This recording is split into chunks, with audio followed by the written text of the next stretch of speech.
At Thanksgiving dinner, my dad laughed and called me a dreamer who'd never amount to anything. He stopped laughing when his CEO walked into the house, looked straight at me, bowed, and said, "Sir, I didn't know you were his son. Look at this dreamer, 28 years old and still chasing fantasies." My father's voice cut through the Thanksgiving dinner chatter like a knife. Everyone at the table went quiet, that particular silence that happens when someone says something cruel enough that nobody knows whether to laugh or look away. "When are you going to get a real job, Daniel?" I looked up from my plate of turkey and stuffing. My father, Robert Reeves, sat at the head of the table like a king holding court. 56 years old, hands rough from 30 years in construction, face weathered from working outdoors. He was pointing his fork at me like a weapon. "Construction," he continued, warming to his theme. "That's real work. Look at your brothers. Jake's a foreman now, running a crew of 15. Ryan's managing 3 job sites. But you?" He laughed, actually laughed. "What do you even do?" "Consultant. That's not a job. That's a fancy word for unemployed." My uncles, Dad's brothers, Tom and Frank, shifted uncomfortably in their seats. My mother, Karen, looked down at her plate, her knuckles white around her fork. My brothers, Jake and Ryan, exchanged glances. Jake smirked. Ryan at least had the decency to look apologetic. My Aunt Linda tried to change the subject. "The turkey is wonderful, Karen." "I'm serious," Dad interrupted, leaning forward. 28 years old. When I was 28, I already had 2 kids and owned a house. I was building things. Real things. Buildings. Structures. Things you can touch. But Daniel here sits in coffee shops with his laptop playing pretend businessman. Uncle Tom laughed. Aunt Linda's husband, Marcus, chuckled into his wine glass. Everyone was looking at me now, waiting to see how I'd react, waiting to see if I'd defend myself or just take it like I always did. I smiled, took a sip of wine, set down my glass carefully. "You're absolutely right, Dad," I said calmly. "I'm definitely not doing real work." He didn't catch the sarcasm. He never did. "Finally," he slapped the table. "The boy admits it. Maybe there's hope for you yet. Jake, you think your company is hiring? Maybe we can get Daniel a job as a laborer, start at the bottom, work his way up like a real man." More laughter around the table. I checked my watch. 6:43 p.m., 4 minutes. What my father didn't know, what none of them knew, was that I'd spent the last 6 years building something from nothing. I'd started in a studio apartment in Seattle with a second-hand laptop,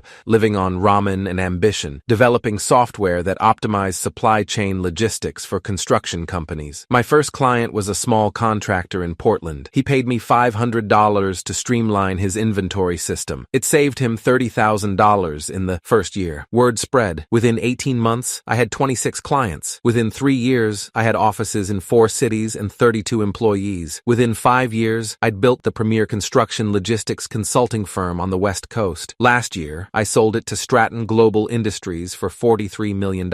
I didn't tell my family because I knew this moment would come. The moment when my father would finally go too far, when he'd mock me in front of everyone, when he'd make it clear that no matter what I achieved, it would never be enough. And I'd been planning for exactly this. "Tell us again what you do, Daniel," Uncle Frank said, grinning. "I forget. Is it synergy or disruption or one of those other bullshit words?" "Strategic consulting," I said evenly. "Supply chain optimization, process improvement, digital transformation, translation," Dad said. "Nothing. He does nothing." Jake laughed. "Come on, Dad. Give him some credit. He probably makes PowerPoint presentations. That's something." "In my day," Dad continued, "men built things with their hands. We didn't need computers to tell us how to do our jobs. We just did them." I looked at my mother. She was staring at her plate, her lips pressed into a thin line. She'd heard this speech before. Hell, I'd heard this speech before. Every Thanksgiving, every Christmas, every family gathering for the past 6 years. But this year was different. 3 months ago, I'd found out something interesting. My father's construction company, Reeves and Sons Construction, the business he'd poured his life into, the thing he was most proud of, was struggling bad. They'd lost 2 major contracts to competitors with better project management systems. They'd blown the budget on 3 separate jobs due to poor logistics. They were hemorrhaging money. The company had been acquired by Stratton Global Industries, the same company that had bought my consulting firm, the same company where I now served as Chief Strategy Officer with equity, a corner office, and decision-making authority over every division in North America. My father had no idea. He just knew his company had been bought out 6 months ago. New ownership, new management structure, new rules. He complained about it every Sunday dinner, the ones I'd stopped attending 3 months ago because I was too busy with work. So when my mother called 2 weeks ago to invite me to Thanksgiving, I'd made a phone call. "William," I said to William Chen, CEO of Stratton Global, "I need a favor." Now, sitting at this table while my father systematically destroyed me in front of my entire extended family, I checked my watch again. 6:45 p.m., 2 minutes. "You know what your problem is, Daniel?" Dad was saying. "You never learned the value of hard work. We gave you everything. Good good home, good education. And what did you do? Went to college and came back thinking you were too good for honest labor. Dad, Ryan started. No, let me finish. This needs to be said. Dad pointed his fork at me again. You're almost 30 years old. You drive a 10-year-old Honda. You rent an apartment. You don't have a girlfriend because what woman wants a man who can't provide? You're a disappointment, Daniel. There, someone needed to say it. The silence that followed was different from the others. This one was heavy, suffocating. Aunt Linda looked horrified. My mother's eyes were filling with tears. Uncle Tom looked uncomfortable. Jake and Ryan both stared at their plates, but my father just sat there, satisfied with himself, like he'd done me a favor by publicly humiliating me. I smiled. It was the easiest smile I'd ever worn. Interesting, I said quietly. 6:46 p.m. 1 minute. What's interesting? Dad asked. Your perception of success, your definition of real work, the assumption that because you don't understand what I do, it must not be valuable. I understand exactly what you do, Dad said. Nothing. Dad, come on, Ryan said. That's enough. No, it's fine, I said, still smiling. Let him talk. I want everyone to hear this. Dad's face reddened. You think you're smart because you went to college? Because you use big words? Let me tell you something. The doorbell rang. Everyone froze. Who's that? My mother asked, looking confused. Everyone's here. I invited someone, I said casually, checking my watch one more time. 6:47 p.m., right on schedule. Hope that's okay, Mom. You invited someone? Dad's voice dripped with disdain. Great. Probably one of your unemployed friends from the coffee shop. I stood up. I'll get it. Sit down. I'll get it, Mom said, already rising. No, Mom. Let me. I walked to the door and opened it. William Chen stood on the front porch in a tailored charcoal suit that probably cost more than my Honda. At 52, he looked like he'd stepped out of a Forbes magazine spread. Silver hair, sharp features, the kind of presence that commanded attention. Behind him stood Diana Voss, our CFO, in a burgundy dress, and Patricia Whitmore, our VP of Operations, in a black pantsuit. Good evening, Daniel, William said warmly. Sorry we're late. Traffic on I-5 was a nightmare. No problem at all, I said. Come in. I led them into the dining room. Every eye in the house tracked them as they entered. William carried an expensive bottle of wine. Diana had a bouquet of flowers. Patricia held a covered dish that smelled like honey-glazed ham. Everyone, I said. This is William Chen, Diana Voss, and Patricia Whitmore. They work with me. Oh, how nice, my mother said, confused but polite. Please sit down. We have plenty of food. Dad barely glanced up. So these are the consultant people. Sure, squeeze in somewhere. William's eyes scanned the table until they landed on me. Then his entire demeanor changed. His casual, friendly expression shifted to something between shock and what looked like genuine fear. His back straightened. His smile disappeared. Sir, he said, his voice suddenly formal, almost reverent. I didn't realize when you said family dinner, I didn't know. He stopped, looked around the table, looked back at me. Then he bowed slightly. Mr. Reeves, he said, I apologize for the intrusion. If I'd known this was your family, I would have... It's fine, William, I said calmly. Please, sit down. Everyone, this is William Chen. He's the CEO of Stratton Global Industries. Uncle Frank's fork clattered against his plate. And Diana Voss, Chief Financial Officer. And Patricia Whitmore, Vice President of Operations for North American Divisions. The color started draining from Jake's face. Ryan was staring at me with his mouth slightly open. Dad just sat there, fork halfway to his mouth, frozen. Wait, Uncle Tom said slowly. Stratton Global? That's the company that bought out Reeves and Sons. That's correct, I said, sitting back down. 6 months ago, $4.7 million acquisition, part of Stratton's strategic expansion into Pacific Northwest Construction Services. Everyone turned to look at my father. He was still frozen, his face going from red to white to something grayish. Dad works there now, I said conversationally. How's the new management treating you, by the way? I heard there were some restructuring announcements coming next month. William caught on immediately. I saw the realization dawn in his eyes. His expression shifted from professional to something colder, more calculated. Mr. Robert Reeves, William said, his voice neutral but with an edge. I wasn't aware you were related to our chief strategy officer, the man who structured the entire acquisition, the man who has final approval on division budgets, staffing decisions, and operational restructuring. The silence was absolute. Wait, my father whispered. His voice cracked. Your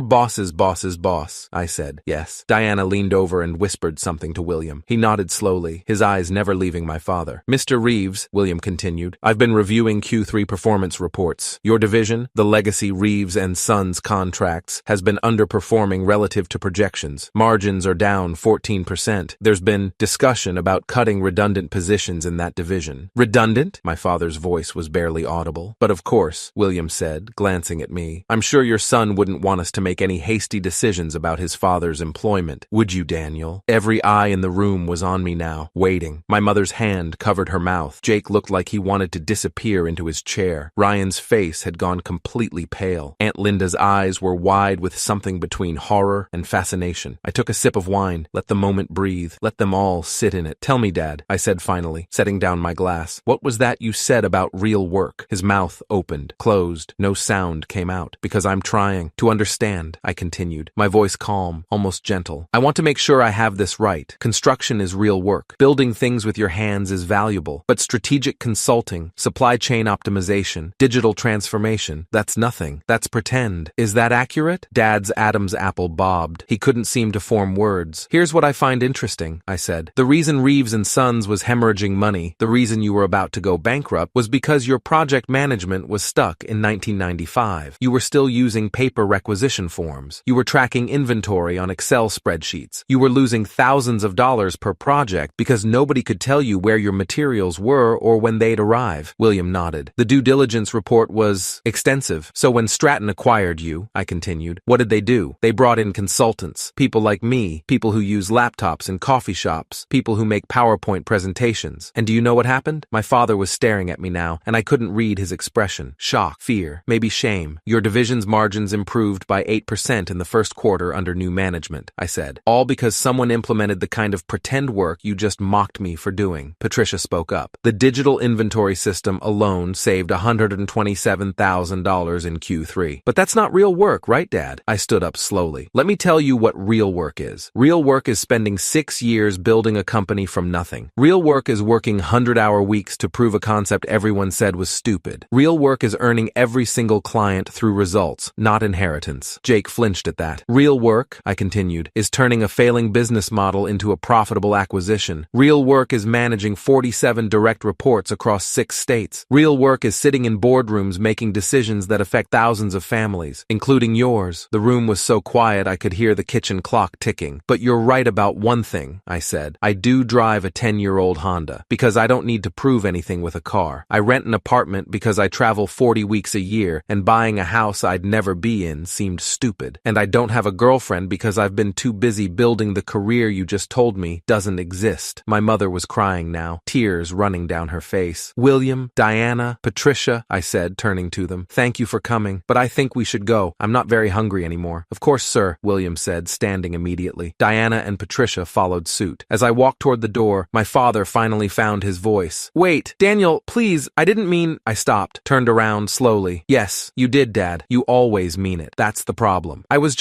trying to motivate you. Motivate me? I laughed, and it came out bitter. Dad, I sold my company for $43 million.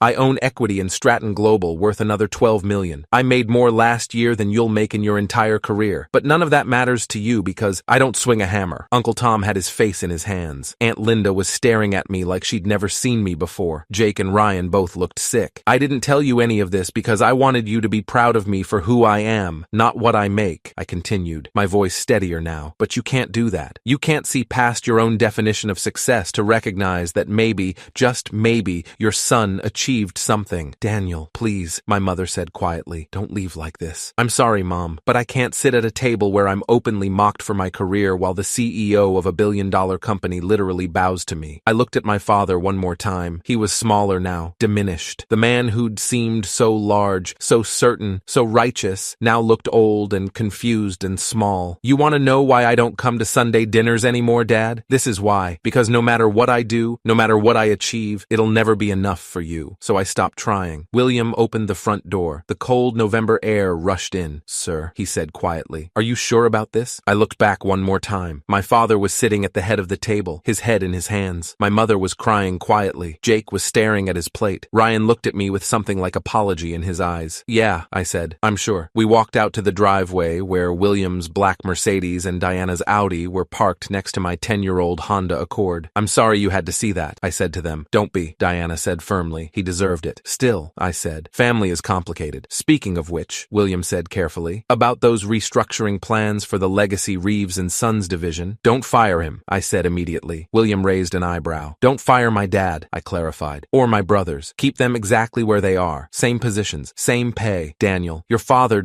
I know what he did, but my mother doesn't deserve to lose her home because her husband is an asshole. And my brothers have families, kids, mortgages. I shook my head. I didn't do this to destroy them financially. financially. I did it to make a point. The point being, Patricia asked, that success isn't one size fits all. That real work comes in many forms. And that maybe, just maybe, he should have believed in his son. William studied me for a long moment. Then he smiled slightly. You're a better man than I would be in your position. Maybe. Or maybe I'm just tired of being angry. For what it's worth, Diana said, your father was wrong. What you built was extraordinary. The acquisition made Stratton $53 million in the first year alone. The board talks about you as the heir, a parent when William retires. I appreciate that. Although, William said with a slight smirk, you probably could have told us this was your family before we walked into an ambush. Where's the fun in that? We talked for a few more minutes about work, about Q4 projections, about the holiday party next month, normal things, professional things, the kind of conversation I had every day with people who respected what I did. They left around 7:15 p.m. I sat in my Honda for a while, watching the warm light from my parents' house, listening to the muffled sounds of conversation inside. My phone buzzed. A text from Ryan. Can we talk? I typed back, not tonight. Another buzz. Jake, I'm sorry, I should have said something. I didn't respond to that one. A third buzz. My mother, please come back inside. Your father wants to talk. I started the engine and drove away. The next day, my phone wouldn't stop ringing. I ignored most of the calls, but eventually, I listened to the voicemails. My father's voice was shaky. Daniel, I don't know what to say. I was wrong. I've been wrong. Please call me back. We need to talk. My mother, sweetheart, your father is devastated. He's been up all night. Please, just give him a chance to apologize properly. Uncle Tom, hey Danny, listen, your dad called me this morning. He's a mess. I know he was hard on you yesterday, but maybe cut him some slack. He's proud, you know? It's hard for guys like us to admit when we're wrong. I deleted all of them. A week later, my father showed up at my office. Gloria Martinez, my executive assistant, 28 years experience, ran my calendar like a military operation, buzzed me. Mr. Reeves, there's a Robert Reeves here to see you. He doesn't have an appointment. Send him in. My father walked into my office and stopped, just stopped and stared. The office was on the 47th floor of the Columbia Center in Seattle, floor-to-ceiling windows overlooking the Puget Sound, original artwork on the walls, a custom-made desk from Italy, everything designed to project exactly what I'd achieved. Jesus, he whispered. Have a seat, Dad. He sat in one of the leather chairs across from my desk. He looked smaller here, out of place, his work boots on the polished hardwood floor, his flannel shirt in a space designed for suits and silk ties. I came to apologize, he said. Okay, that's it? Just okay? What do you want me to say, Dad? That it's fine? That you didn't spend 28 years making me feel like I wasn't good enough? He flinched. I never meant— Yes, you did. You absolutely meant it. Every time you introduce me to someone as my son, the consultant, with that tone, like it was a dirty word. Every time you praised Jake and Ryan for their real jobs, while ignoring my accomplishments. Every time you made it clear that unless I was working with my hands, I wasn't really working. I didn't understand what you were doing, he said quietly. You didn't try to understand. There's a difference. He was quiet for a long time, then, you're right, I didn't try. I was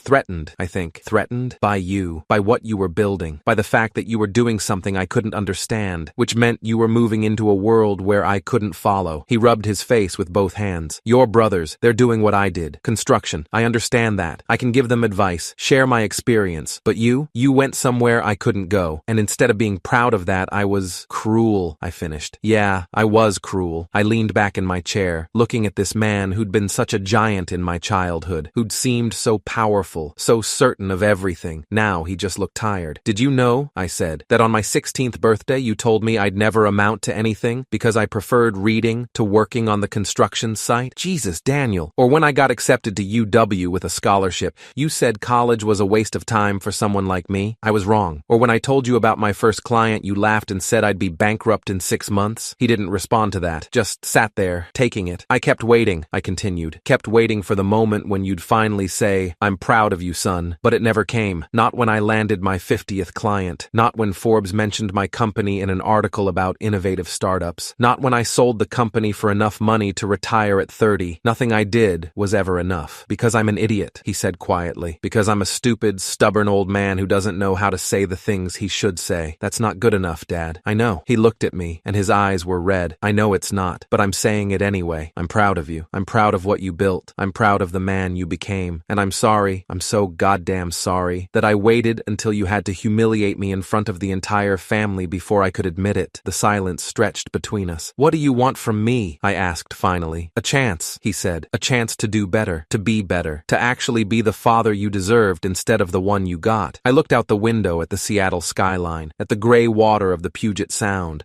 at the mountains in the distance. silence. I don't know if I can do that, I said honestly. I don't know if I can just forgive 28 years because you finally realized you were wrong. I'm not asking for forgiveness, not yet. I'm just asking for a chance to earn it. I turned back to him. What does that look like? I don't know. Maybe Sunday dinners? You and me? Just us. No brothers, no uncles, no audience. Just two guys having a meal, talking. I want to know about your work. Really know. Not so I can judge it, but because I want to understand what my son does. And if I say no, then I'll understand, but I'll keep trying. Because you're my son, and I love you. And I should have said that a hell of a lot more than I did. I sat with that for a while. One dinner, I said finally. One Sunday dinner. You ask genuine questions. You actually listen. You don't compare what I do to construction or suggest I should be doing something else. If you can do that, if you can get through one meal without making me feel like I'm not good enough, maybe we can try a second one. He nodded, relief evident on his face. I can do that. And Dad? Yeah? If you ever humiliate me like that again, we're done. Completely. I don't care if you're family. I don't care if Mom begs. We're done. Understood? Understood. He stood to leave, then paused at the door. That thing you said at Thanksgiving, he said, about making more last year than I'll make in my career? What about it? Was that true? Yeah, it was true. He nodded slowly. Jesus, then. Good for you, son. Sincerely, good for you. After he left, I sat in my office for a long time, watching the sun set over the water. Gloria buzzed me. Mr. Reeves, your 4 p.m. is here. Send them in. And I went back to work. The kind of work my father finally might be starting to respect. 3 months later, I was having Sunday dinner with my father at a quiet Italian restaurant in Fremont. We'd done this every week since that day in my office. The first dinner had been stilted, awkward. The second, slightly better. By the fourth, we were actually having conversations. Tell me about the Benson project, he said, cutting his chicken marsala. I'd told him I couldn't discuss specific contracts due to confidentiality, but I'd started sharing general concepts, explaining how supply chain optimization worked, walking him through the strategies we used. It's interesting, he said after I'd explained a particularly complex logistics problem we'd solved. I never thought about it that way. The timing of deliveries, the storage costs, the labor scheduling, it all connects. That's exactly it. Everything connects. One delay creates a cascade of problems. We could have used someone like you at Reeves and Sons 20 years ago. You had someone like me, I said quietly. You just didn't listen. He set down his fork. You're right. You tried to tell me about inefficiencies in our supply chain when you were, 22? 23, summer after I graduated. And I told you to shut up and let the men who knew what they were doing handle it. Yeah, I'm sorry. I know. We ate in silence for a while. Then he asked, are you happy? The question surprised me. What? Are you happy with your life, your career, all of it? I thought about it. Yeah, I think I am. It's demanding, sometimes exhausting, but I love what I do. I love solving problems, building systems, making things more efficient. That's good, he said. That's all I ever wanted for you boys, to be happy. I just had a stupid, narrow idea of what happiness should look like. You know what made me happy? I said, last week, when you asked about my work without judgment, when you actually listened to my explanation without trying to compare it to construction, that made me happy. He smiled, a real smile, not the forced ones from before. Then I'll keep doing that. 6 months after Thanksgiving, my mother called. Daniel, honey, would you come to Sunday dinner? Not at the restaurant. Here, at home. I don't know, Mom. Jake and Ryan want to apologize properly. Your father talked to them, really talked to them. They understand now what they did wrong. I hesitated. Please, she said, give them a chance, like you gave your father a chance. So I went. Jake and Ryan were waiting in the living room when I arrived. They both stood up when I walked in. Hey, Jake said awkwardly. Thanks for coming. What's this about? We're sorry, Ryan said, for Thanksgiving, for all the other times, for treating you like your success didn't count because it wasn't construction. We've been talking to Dad, Jake continued, about what you do, about what you built, and we realize we were assholes. Yes, I said, you were. We'd like to change that, Ryan said, if you'll let us. I looked at my brothers, both in their early 30s, both with families, both clearly uncomfortable, but trying, really trying. Okay, I said finally. We can try. We had dinner. It wasn't perfect. There were awkward silences, moments of tension, but it was better, different. As I was leaving, my father walked me to my car. Thank you, he said, for coming tonight, for giving them a chance. Don't thank me yet. We'll see if they actually change. They will, because they saw what I almost lost. He paused. I almost lost my son because I was too stubborn to admit I was wrong. They don't want to make the same mistake. I got in my car, but didn't start the engine immediately. Dad? Yeah? At Thanksgiving, when William walked in and called me, sir, what did you feel? He was quiet for a long moment. Then, shame. Complete, overwhelming shame. Because in that moment, I realized I knew nothing about my own son, that everyone else saw what you'd achieved, but I'd been so busy judging you that I'd never actually looked. Good, I said. Remember that feeling, because if you ever make me feel small again, that's where we'll end up. With you knowing nothing about me, because I'll make sure you don't get the chance. I understand. I drove home, thinking about how strange it was that the moment meant to humiliate my father had somehow begun healing our relationship, that the worst Thanksgiving of my life had led to the best 6 months. A year after that dinner, William announced his retirement. The board of directors met to discuss succession.